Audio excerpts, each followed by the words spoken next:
কানাডাকে ৫১তম অঙ্গরাজ্য করার প্রস্তাব নিয়ে আলোচনার মাঝেই এবার নবনির্বাচিত মার্কিন প্রেসিডেন্ট ডোনাল্ড ট্রাম্প কানাডাকে যুক্ত করে যুক্তরাষ্ট্রের একটি নতুন মানচিত্র প্রকাশ করেছেন। সামাজিক যোগাযোগ মাধ্যমে শেয়ার করা এই মানচিত্রের ক্যাপশনে ট্রাম্প লিখেছেন, ওফ কানাডা। এর আগে ফ্লোরিডায় এক প্রেস কনফারেন্সে ট্রাম্প কানাডাকে যুক্তরাষ্ট্রের সঙ্গে একীভূত করার বিষয়ে মন্তব্য করেন। তিনি বলেন, আপনি কৃত্রিম সীমান্ত থেকে মুক্তি নিন, দেখুন বিষয়টি কেমন লাগে, এটি জাতীয় নিরাপত্তার জন্য ভালো হবে। কানাডার সামরিক ব্যয় নিয়ে উদ্বেগ প্রকাশ করে ট্রাম্প আরও বলেন, তাদের সেনাবাহিনী খুবই ছোট, তারা আমাদের সেনাদের ওপর নির্ভরশীল, এটি অযৌক্তিক।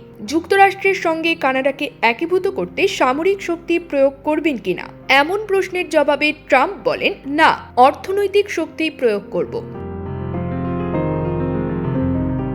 নভেম্বরে প্রেসিডেন্ট নির্বাচিত হওয়ার পর বেশ কয়েকবার কানাডাকে যুক্তরাষ্ট্রের অঙ্গরাজ্য হওয়ার কথা বলে আসছেন ডোনাল্ড ট্রাম্প। সম্প্রতি কানাডার প্রধানমন্ত্রী জাস্টিন ট্রুডো পদত্যাগ করার পর বিষয়টি আরও আলোচনায় আসে। এদিকে কানাডাকে যুক্তরাষ্ট্রের ৫১তম মার্কিন অঙ্গরাজ্যে পরিণত করার ডোনাল্ড ট্রাম্পের পরামর্শ প্রত্যাখ্যান করেছেন কানাডার প্রধানমন্ত্রী জাস্টিন ট্রুডো।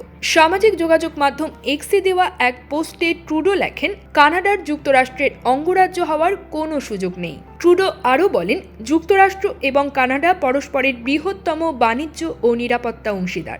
এই সম্পর্ক বজায় রাখাই উভয় দেশের জন্য গুরুত্বপূর্ণ। News desk, channel alpha 24।